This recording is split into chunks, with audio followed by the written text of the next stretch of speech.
Salsawero, Salsawera. Let's get ready for Salsawer!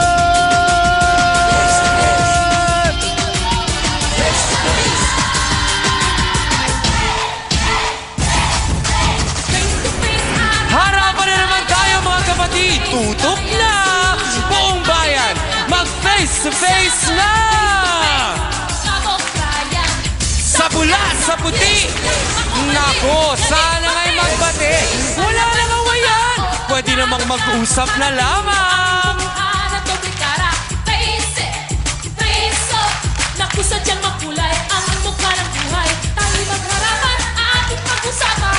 Aminan, awayan at maghukayan. Gusto mo bang makisawsaw-taran ng kaibigan? Mga yan ay solusyon. Mga kapatid, di ba love nyo all? Sinong sisipaon? Sinong ngingiti? Ang mga problema? Huwag mong talikuran. Harapin mo face to face. Yay! Thank you, Dance Squad! At magandang hapon mga kasawsawan at sa ating solid at certified Salsaweros and Salsaweras! Huwag na tayo magpaligoy-ligoy pa.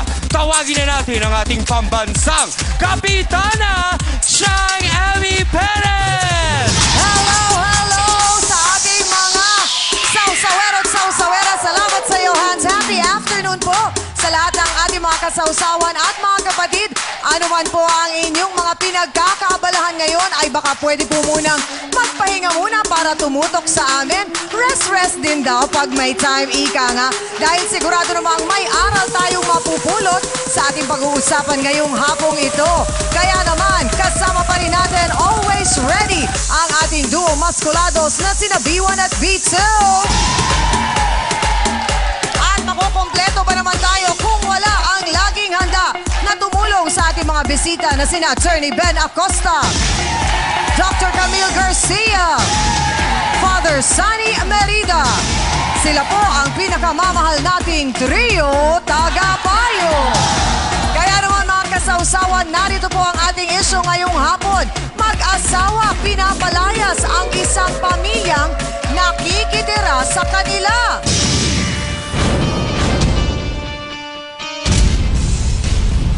Pati po kapitbahay namin nagrereklamo po, gawa ng kalat nga po yung mga dumi po ng bata saan po. Minsan naapakan na po eh. Ginagawa nilang dahilan yun dahil sa hindi kami nakakabayad para yung bata makakuha nila sa amin. Eh why naman? Eh wala nga silang matirhan. Pero ang pamilyang pinapalayas, nagmamatigas. May hawak raw kasi silang alas.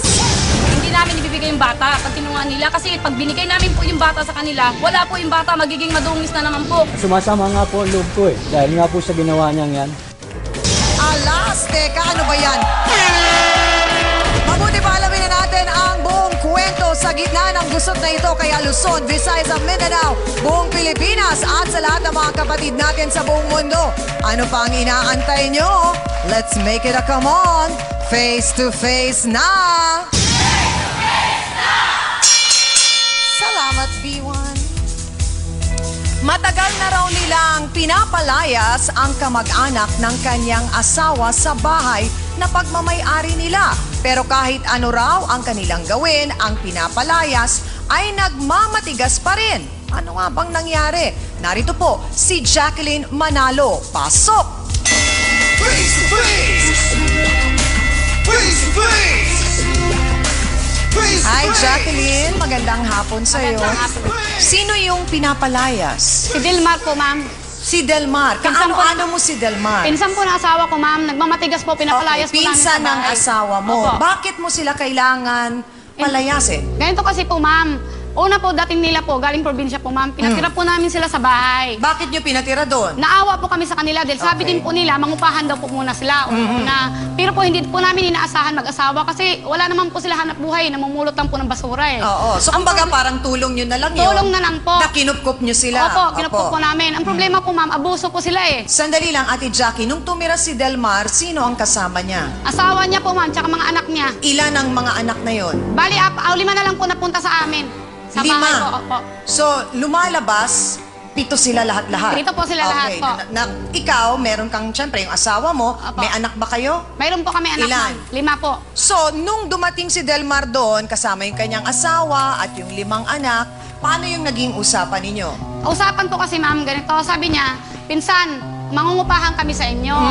Pero sabi namin na mag-asawa, sige pinsan, nasa sa inyo yan. Ang problema, ma'am, hindi po natupad, ma'am, yung usapan namin. Ano nga yung usapan nyo? Ano po, yung pag-upa po, Magkano ang bayad sa upa? 500 po. 500 Bukod kada po sa buwan. ilaw po.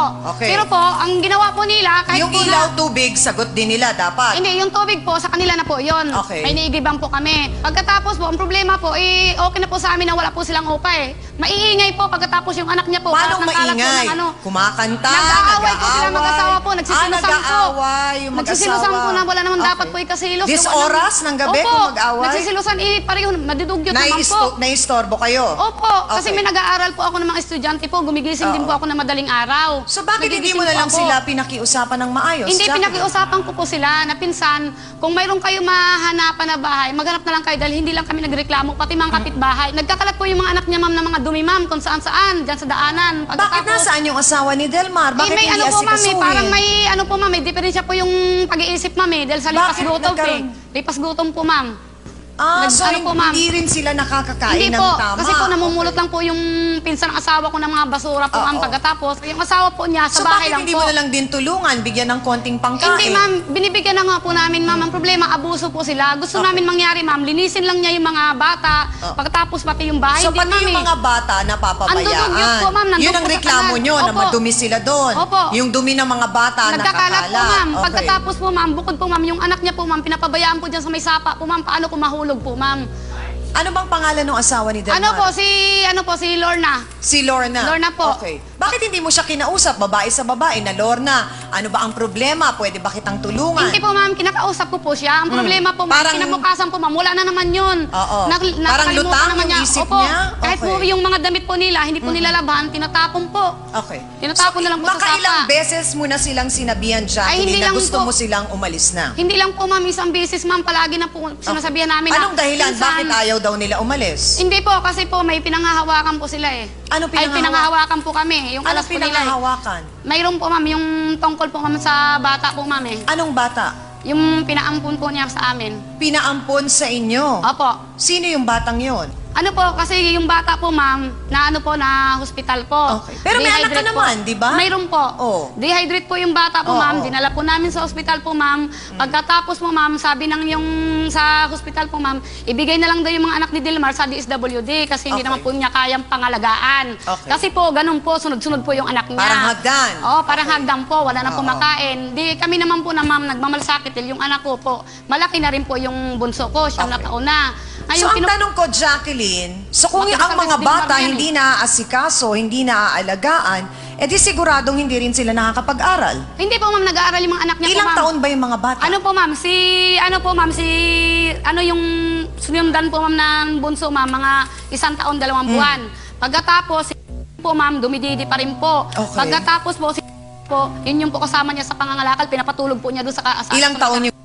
Ano po, ma'am? Mga 8 po, ma'am. Pagkatapos, yung panganay po niya po, ma'am, yung pang-apat, mga ano po, ma'am, mga siyam. Hindi po nag-aaral po, ma'am. so batang-bata pa rin. Opo, kasi baka mambugbog daw po, ma'am, sa eskwelahan po, ma'am. Okay. Kasi po, ma'am, yung mga mama nila, nilalabanan din ng bata po.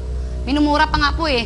Habang Napabayaan pinapalayas daw po ni na Jacqueline sina Delmar, may isang kapitbahay naman ang awang-awa rito. Narito po, pakinggan natin ang kanyang kwento, si Jonah Sabino. Pasok!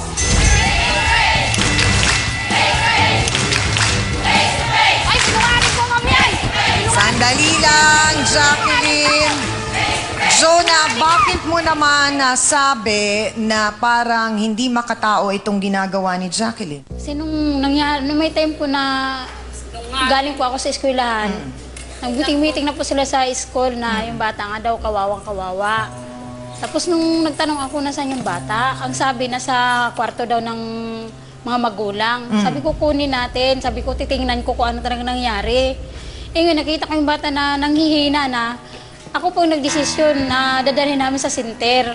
So aminado ka, Ate Jonah, na napapabayaan ni Kuya Delmar ang kanyang mga anak. Opo, kasi yung bunso po, may kasunod pa po yan. Kaya, So nauunawaan din natin naman kung saan nanggagaling yung sinasabi ni Ate Jacqueline na kung mag-aayos lang si Kuya Delmar, baka pwedeng hindi na siya palayasin doon. Ang kabuuan po ng kwento, pakatutukan nyo, magbabalik ang Face to Face. po, nung sinugod po namin sa sinter, 4 na buwan pa lang po. Bakit nyo sinugod? Sabi nila, 3 araw na raw po nag-LBM. So ano pong ginawa nung nanay? Si Lorna yon, hindi po Opo. ba? Oh. Ang sabi niya, bahala na kayo magdala sa sinter. Sabi niya, wala na siya pakialam. Bakit kaya sa palagay mo nagkaganon sila, Ate Jonah? Bagong talikuran, harapin mo